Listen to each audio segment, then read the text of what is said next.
What Once Was Mine, Chapter 8, Queen Arianna. Bereft of hope, mourned just as long and hard as a kingdom would expect for her for the loss of her first, and in all likelihood only, child. Of course, no one but the king and their closest advisers, and that one guard, knew the real truth or how her mourning was different from that of a woman whose baby had actually died. She had chosen to give up Rapunzel. The princess would grow up bathed by someone else, having her hair brushed by someone else, being taught to walk, run, sing, speak, everything by someone else. Another mother. That mother would nurse her, feed her, dress her, sew little flowers on her dresses, sing her lullabies at night. The queen could scarcely move off her bed, so sick with longing and sadness was she. Signor da Trialzi suggested that they encourage Arianna to get a hobby to distract herself. Maybe a dog. A tiny fluffy one. The king said no. The priest suggested that the queen bury herself in good works and prayer. Maybe the donations of a nice new wing at the kingdom's second largest church would help. The king said it was a nice idea, but it wouldn't really fix anything. Old Nana Bess suggested that nothing could cure a mother's loss. Even those who lost child after child to starvation, disease, and foreign wars never grew used to the heartache of each passing. The king said no, that couldn't possibly be true. Please, he couldn't bear it. As for Arianna herself, when she could no longer bear the hole in her soul, she begged Corporal Tresberg to secretly take her to see her child. He tried to dissuade the queen as much as his station allowed him to. The guard had a fine, strapping nephew of 10, and a beautiful and clever niece of 15, but he had lost another niece, who came into the world already dead.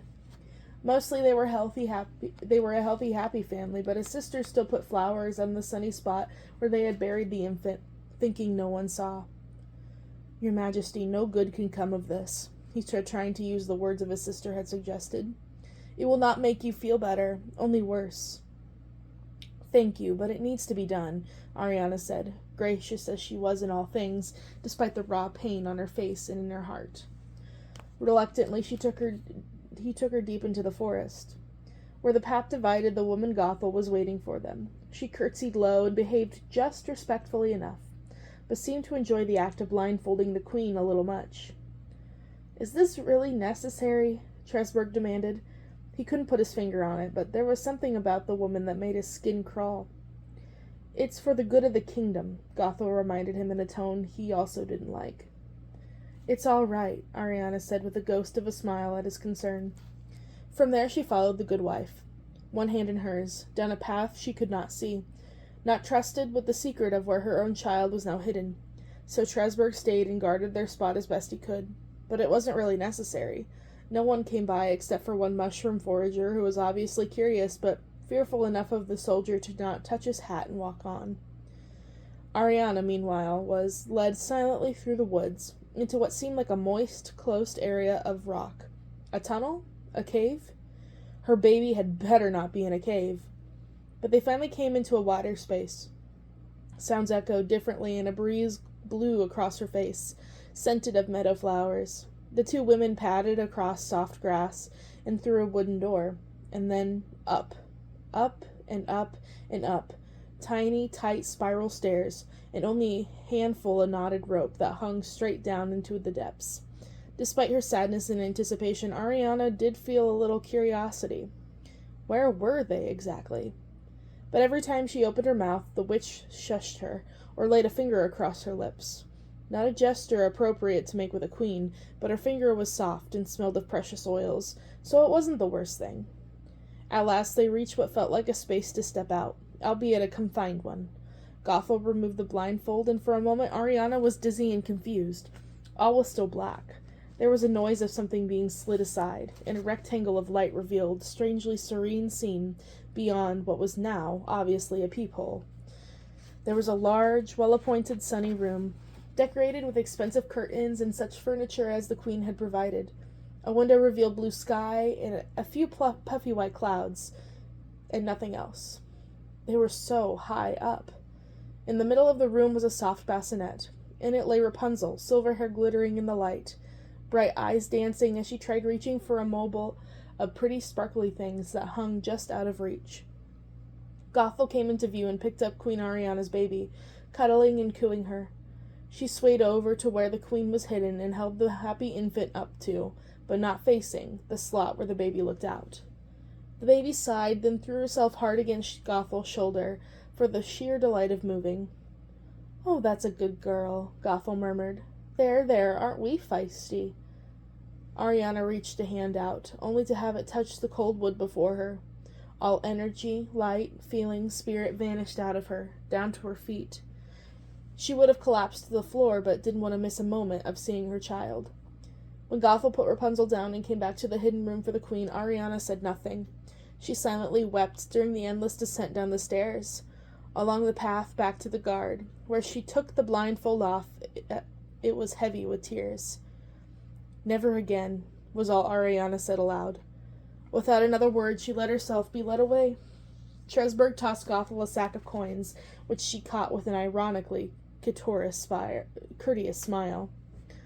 Although the visit was supposedly secret from the entire castle, some knew even without asking what had occurred. The king said nothing, but held Arianna in his arms deep into the night. The doctor and the priest played a long game of chess as the hours drew on, casting weary and saddened looks over at the royal apartments. A month later, Nana Bess had just about enough. She caught Queen Arianna gazing out a window at some servants' children playing in the courtyard, a strained look on her face. The old servant sensed this was a turning point for the beleaguered queen, and approached her gruffly. "You know, your majesty, there's many a babe who has suffered the loss of a mother, as well as other mothers who have lost their children. Why don't you pay a visit to the poorhouse and do charity for those who are in far more dire straits than you? Or the orphanage. The nuns barely keep it going with such meager funds as they have." "Orphans?" the queen asked, blinking. "We send food." "And it is just food you think an ailing motherless child needs?" the nurse demanded, folding her arms. She knew she was pushing it, but she loved her queen and her kingdom, and those were propitious moments. Everyone knew how the courteous Bathory had turned out without anyone to talk back to her. "Take me to those places," the queen ordered, which showed her underlying strength of character and the goodness at her heart. She was not far gone with her own troubles to ignore a lack somewhere in her kingdom. At the orphanage, she picked up a baby covered in sores and cuddled him to her chest. Despite the horrified pleading of the nuns and nurses, she looked around at the dim and dingy rooms where babies and toddlers were confined, and passed it to where older, unwanted children hung around listlessly. These adolescents were occasionally sent to farms that needed workers, or wealthier families who needed servants. The queen's eyes, previously as empty as her heart, were forcibly opened. "This is my cause," she murmured. And so it was. Queen Arianna still mourned the loss of her daughter, and spent many sleepless nights in the last room where she saw her, one hand on her cradle. But her days were spent building the finest orphanages that anyone in the world had ever seen. She made sure there was enough food, clothes, and nurses to take adequate care of the kingdom's motherless youngest. Books, mostly Bibles, were provided, and teachers with them. The habits of sending off older children to the work was stopped. Couples who could not have children, or families who genuinely wanted more children, were encouraged to come, but carefully vetted. "See," the doctor said, "I told you a hobby would distract her." "See," the priest said, "good deeds have claimed her soul." Nana Bess just rolled her eyes.